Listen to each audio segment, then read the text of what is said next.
Good morning students. आज हम chapter 5 पढ़ने जा रहे हैं जिसका नाम है खाद्य प्रसंस्करण और प्रौद्योगिकी। क्या है? खाद्य प्रसंस्करण और प्रौद्योगिकी। अब देखिए, इसमें कुल मिला के एक हम किस प्रकार से भोजन को किस तरीके से खेतों से और खाने योग्य यानी डिब्बा बंद सामग्री में जो हमारा खाद्य पदार्थ आता है उसकी सारी प्रक्रिया के बारे में हम इसमें समझेंगे कि किस प्रकार से हम इन्हें खेतों में उगाते हैं। खेतों में उगाने के बाद ये कहाँ से कहाँ पहुँचता है और वहाँ पहुँचने के बाद फिर किस प्रकार से इनमें कई चीज़ों का मिश्रण करके और डब्बे में पैक करके इसको मार्केट में उतारा जाता है। फिर ये हमारे घरों तक किस प्रकार से पहुँचता है। तो ये सारी चीज़ें जो हम पढ़ रहे हैं आज है खाद्य प्रसंस्करण यानी खाद्य यानी फूड प्रोसेसिंग का मतलब आप इंग्लिश में ज़्यादा समझ में आता है। प्रोसेसिंग यानी कि किस प्रकार से ये इसकी प्रक्रिया है जो हमारे घरों तक ये पहुंचता है, खेतों में उगाता है किसान और किस प्रकार हमारे घर तक पहुंचता है। तो पूरी फूड प्रोसेसिंग। फिर इसमें टेक्नोलॉजी है ना। फिर इसमें हम क्या करते हैं, अब सीधे साधे तरीके से तो किसी भी फसल का उत्पादन नहीं होता है। उसमें भी आजकल कई मशीनों, पहले तो हाथों से होता था सारे कार्य, लेकिन वर्तमान में अभी जो सारा जो भी कार्य हो रहा है वो किससे हो रहा है? मशीनों से हो रहा है। किससे हो रहा है? मशीनों से। जैसे कटाई के लिए भी मशीनें आ गई है, साफ़ करने के लिए भी मशीनें आ गई हैं। फिर जैसे किसी चीज़ का प्रोडक्ट जब हम तैयार करते हैं तो वो भी बड़ी बड़ी मशीनों के द्वारा बड़ी बड़ी फैक्ट्रियों में माल तैयार होके निकलता है। तो इसमें क्या होता है कि जो हमारी फूड प्रोसेसिंग है उसमें हम टेक्नोलॉजी का किस प्रकार से हम प्रयोग करते हैं। तो इन सब चीज़ों की जानकारी आज हम इस अध्याय में पढ़ने जा रहे हैं।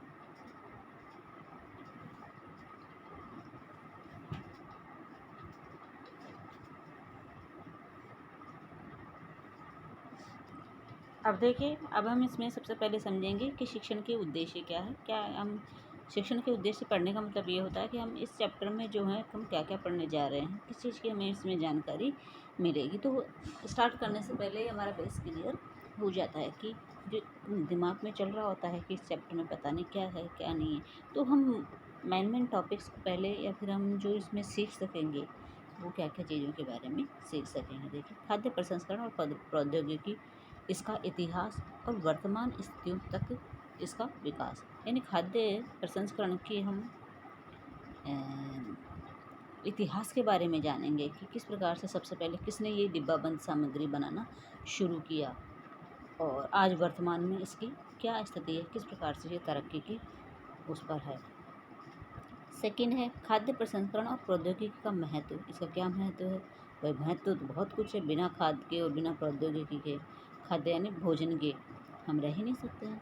इससे संबंधित कुछ मूलभूत संकल्पनाएं, इसमें कुछ मेन चीज़ें बताई जाएंगी मूलभूत संकल्पना में कि खाद्य उत्पाद क्या होता है, खाद्य निर्माण क्या होता है।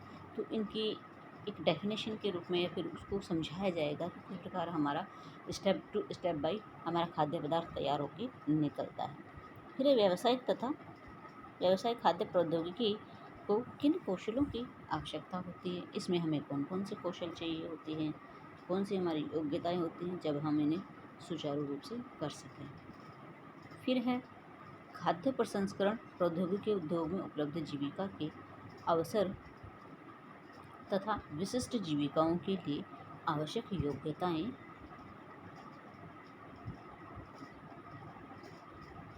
फिर है छोटे, मध्यम और बड़े पैमाने पर उद्यमी के रूप में स्वरोजगार पाने के अवसर। अब देखिए, खाद्य प्रसंस्करण से जुड़े कई फैक्ट्रीज हैं, कंपनियां हैं, बहुत से कारखाने हैं।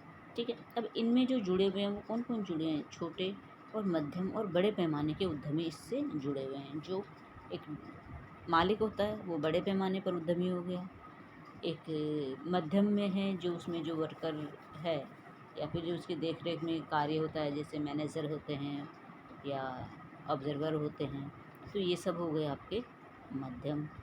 और फिर छोटे तबके के वो हो गए जो कि एम्प्लॉयज़ होते हैं, जो वर्कर काम कर रहे हैं फैक्ट्रियों में, माल बनाने का, सामान लाने ले जाने का।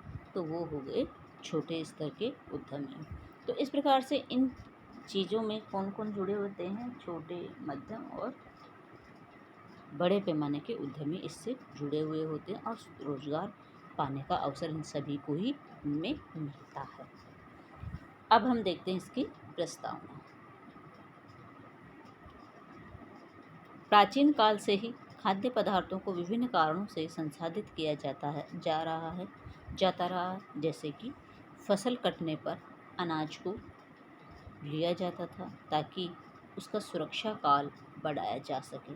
पहले के समय में खाद्य पदार्थों का संसाधन मुख्य रूप से उनकी सुपाच्यता, स्वाद सुधारने और खाद्य पदार्थों को निरंतर आपूर्ति सुनिश्चित करने के लिए किया जाता था। पहले तो जो पहले के समय में तो क्या था कि इसमें जो प्रौद्योगिकी में जो टेक्नोलॉजी काम में ली जाती थी, तो खाद आदि को ही काम में लिया जाता है जो कि बने हुए होते हैं। पहले तो साधारण से गोबर का खाद बनाया जाता था, उसी से खेती की पैदावार की जाती है। लेकिन वर्तमान समय में कई प्रकार के ऐसे रासायनिक खाद उपलब्ध हैं जिनसे खेती या फसल हमारी अच्छी गुणवत्ता वाली अच्छी पैदा होती है। लेकिन वर्तमान समय में ये सब चीज़ें निरंतर परिवर्तित होती जा रही है। अब है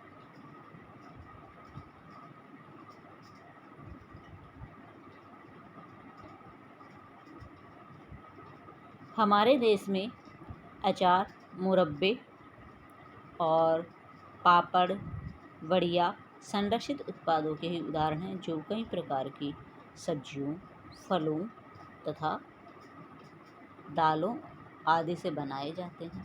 फिर धीरे धीरे समय बीतने और प्रौद्योगिकी के विकास के साथ उन्नत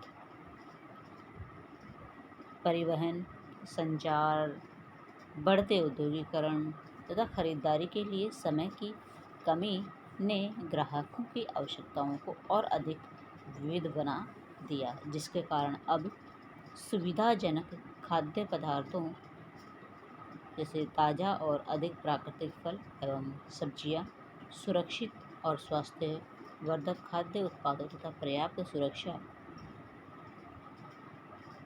काल सेल्फ लाइफ वाले खाद्य उत्पादों की मांग निरंतर बढ़ती जा रही है। अब देखिए भाई, जो हमें फसलों से मिलता था वो एक अलग चीज़ है, वो तो फसल तो तैयार की जाती है। अब उसी फसल से कई प्रकार के प्रोडक्ट तैयार किए जाते हैं। फॉर एग्ज़ाम्पल हम आप ये ले लेते हैं, जैसे चावल है, चावल से बहुत सारी चीज़ें बनती है, पापड़ भी बनते हैं, ठीक है। उसके अलावा और भी बहुत सी कई प्रोडक्ट हैं जो सूजी से, पापड़ से कई वेराइटीज़ हम बना सकते हैं। और ये सब चीज़ें हम एक लघु उद्योग के रूप में घर में भी बना सकते हैं। घर पर भी घर के यदि 5-7 मेंबर यदि एक घर में हैं तो वो अपना एक नया बिज़नेस शुरू कर सकते हैं, पापड़ बना सकते हैं। और भी बहुत सी ऐसी चीज़ें हैं जिनको बना सकते हैं, जैसे बिस्किट बनाने का कार्य।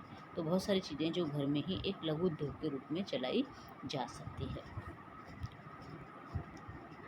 अब उपभोक्ता बेहतर गुणवत्ता वाले ऐसे खाद्य उत्पादों की मांग या अपेक्षा करते हैं जिनसे सभी पोषक तत्व भी सुरक्षित रहे तथा उत्पाद के गुण, स्वाद, रचना, उपयुक्त गाढ़ापन भी बना रहे, वह जल्दी खराब भी नहीं हो तथा आसानी से पैक, यानी जो हम पैकिंग करते हैं चाहे पॉलीथीन में करते हैं या शीशे में करते हैं या फिर हम डब्बों में करते हैं, जो भी भंडारित और स्थानांतरित किया जा सके। उपभोक्ताओं की ऐसे खाद्य पदार्थों की बढ़ती मांगों ने वैज्ञानिकों को प्रेरित किया कि वह ऐसे विधियों और तकनीक विकसित करें जिससे खाद्य पदार्थों को ऐसे संसाधित किया जा सके ताकि उनसे बने खाद्य उत्पाद उपभोक्ताओं की आवश्यकताओं तथा मांग को पूरा कर सके। आजकल अधिकतर खाद्य उत्पादों को खाना पसंद करते हैं। सभी प्रकार के बिस्किट हैं, ब्रेड है, अचार है से लेकर खाने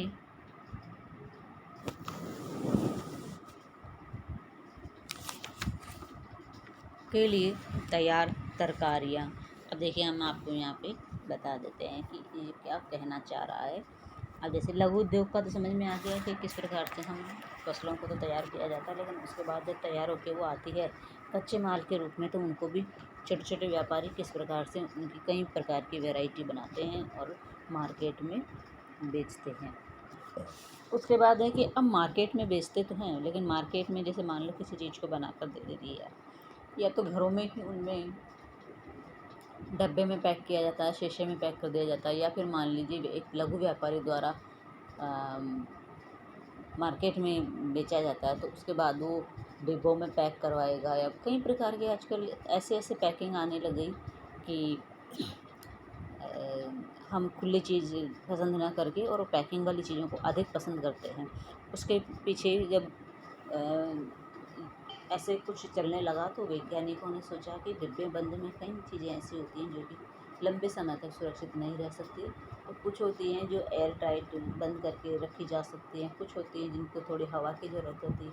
तो कई प्रकार के खाद्य पदार्थ ऐसे होते हैं जिनको अलग अलग तरीके से हम सेफ रख सकते हैं। तो इसके लिए कई वैज्ञानिकों ने इस पर शोध भी किया है। तो इन चीज़ों के बारे में हम आगे पढ़ेंगे अगली क्लास में, अभी हम इतना डीपली नहीं जाएंगे। अब कई प्रकार की तरकारियाँ, सब्जियाँ, उनको भी डिब्बे बंद या किस भी इस टाइप से मतलब पैक किया जाता है कि वो लंबे समय तक संरक्षित रह सकती है। फिर है मांसाहारी, एक पिक्चर शेयर करते हैं।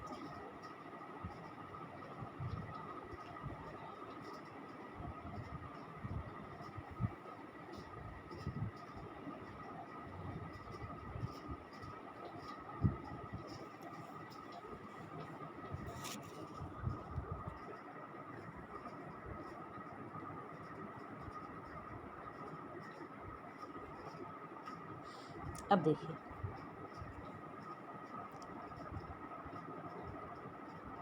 मांसाहारी व्यंजन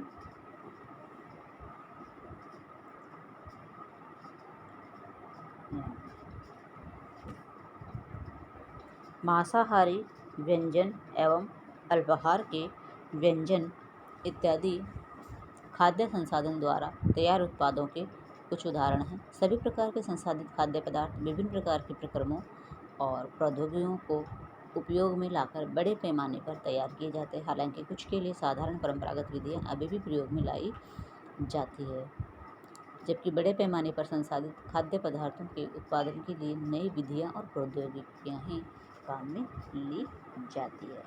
अब आज हम इसमें जानेंगे खाद्य प्रसंस्करण का महत्व। देखिए, अब हम देखेंगे खाद्य प्रसंस्करण क्या होता है। पंचवर्षीय योजनाओं तथा हरित क्रांति जैसे प्रयासों के कारण भारत आज एक कृषि न्यून देश से कृषि आधिक्य देश बन गया है। देखिए, यहाँ पे एक चीज़ दी हुई है, कृषि न्यून देश से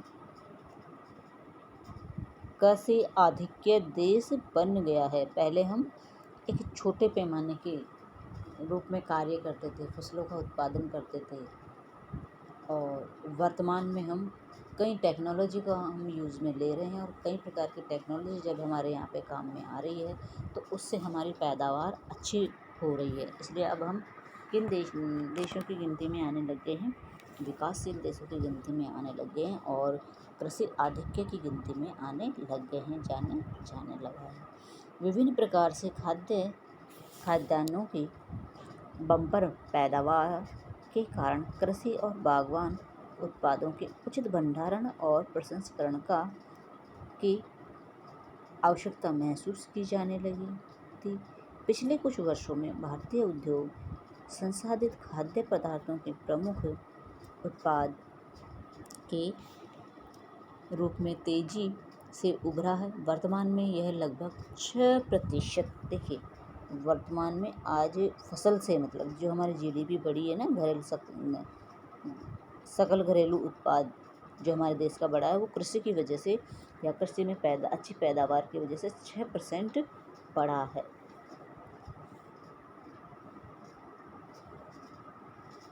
सबसे बड़ा उद्योग है। इसके अतिरिक्त लोगों की जीवन शैली में परिवर्तन, आवागमन में वृद्धि तथा वैश्वीकरण के कारण भी विभिन्न प्रकार के संसाधित खाद्य पदार्थ उत्पादों की मांग निरंतर बढ़ती जा रही है। इस बढ़ती मांग के अनुरूप नई प्रौद्योगिकी की मांग, एक आवश्यकता का बढ़ना भी स्वाभाविक है। इसके साथ ही 14 जनवरी 2010 को भारत सरकार ने भारत के खाद्य संसाधन उद्योग को बढ़ा देने के उद्देश्य से वर्ष 2012 तक 30 वृहद खाद्य संसाधन पार्कों की स्थापना की घोषणा की है। हम सब जानते हैं कि साधारण अनाजों में बने भोजन में अक्सर कुछ पोषक तत्वों की कमी होती है, जिससे पोषण की कमी होने में रोगों की संभावना बढ़ जाती है।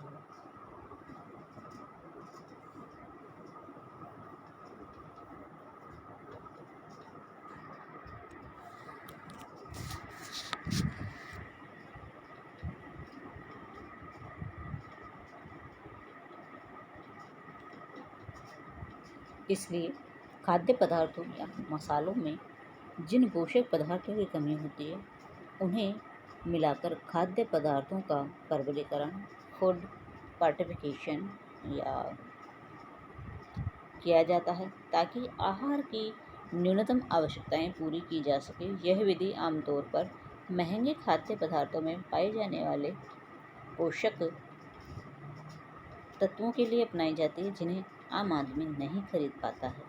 पोषक तत्वों को खाद्य पदार्थों में मिलाने का कार्य मुख्य रूप से व्यावसायिक स्तर पर किया जाता है। अब देखिए, जो हमने भी यहाँ पे क्या पढ़ा था, एक शब्द ये वाला फूड फोर्टिफिकेशन। देखिए, फूड फोर्टिफिकेशन के कुछ उदाहरण है कि फूड फोर्टिफिकेशन क्या होता है।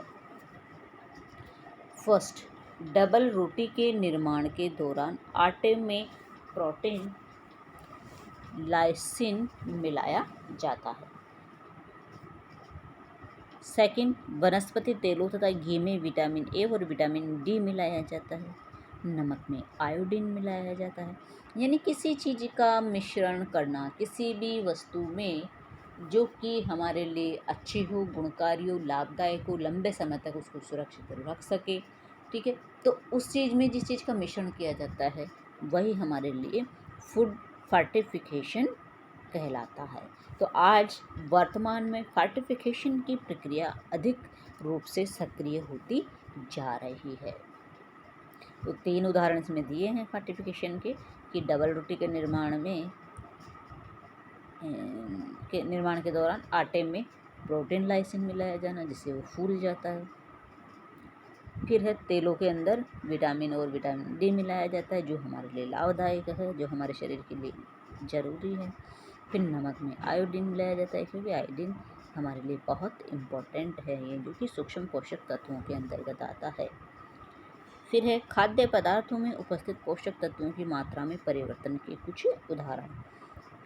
संसाधित खाद्य पदार्थों में बहुत अधिक मात्रा में कैलोरी होती है। ऐसे में उनमें कैलोरी की मात्रा को कम करने के लिए उसमें कृत्रिम मिठास देने वाले पदार्थों को मिलाया जाता है। फिर है आइसक्रीम में वसा की जगह विशेष रूप से उच्चरित प्रोटीनों का प्रयोग किया जाता है। यह आइसक्रीम को वसा जैसी चिकनी बनावट तो देते हैं, परंतु ऊर्जा की मात्रा को काफ़ी हद तक कम कर देते हैं। अब देखिए, इसमें एक चीज़ और दी हुई है। अब ये तो सारी चीज़ें हमने पढ़ ली हैं कि क्या है खाद्य प्रौद्योगिकी, क्या है, ठीक है। अब है सेल्फ लाइफ, देख लेते हैं हम इसको थोड़ा सा। सेल्फ लाइफ क्या होती है? खाद्य पदार्थ के उत्पादन व स्थानांतरण से लेकर सुरक्षित व स्वादिष्ट खाने योग्य बने रहने की अवधि को उसकी सेल्फ लाइफ कहते हैं। सेल्फ लाइफ से समझ में आया? खुद की अपना एक जीवन।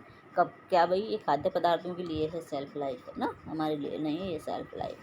तो ये खाद्य पदार्थों के उत्पादन के स्थानांतरण से लेकर, जहाँ से माल निकलता है वहाँ से लेकर सुरक्षित व स्वादिष्ट खाने योग्य बने रहने की अवधि, यानी जब से हमने उसको पैक किया, जैसे हमने देखा होगा ना कि सामानों पे एक्सपायरी डेट आती है, तो वही है हमारी सेल्फ लाइफ, कि ये इनकी सेल्फ लाइफ कितनी होती है, कितने समय तक ये खाने योग्य रहते हैं, उसके बाद ये खाने योग्य नहीं रहते हैं। एक्सपायरी डेट को ही सेल्फ लाइफ कहते हैं। धन्यवाद।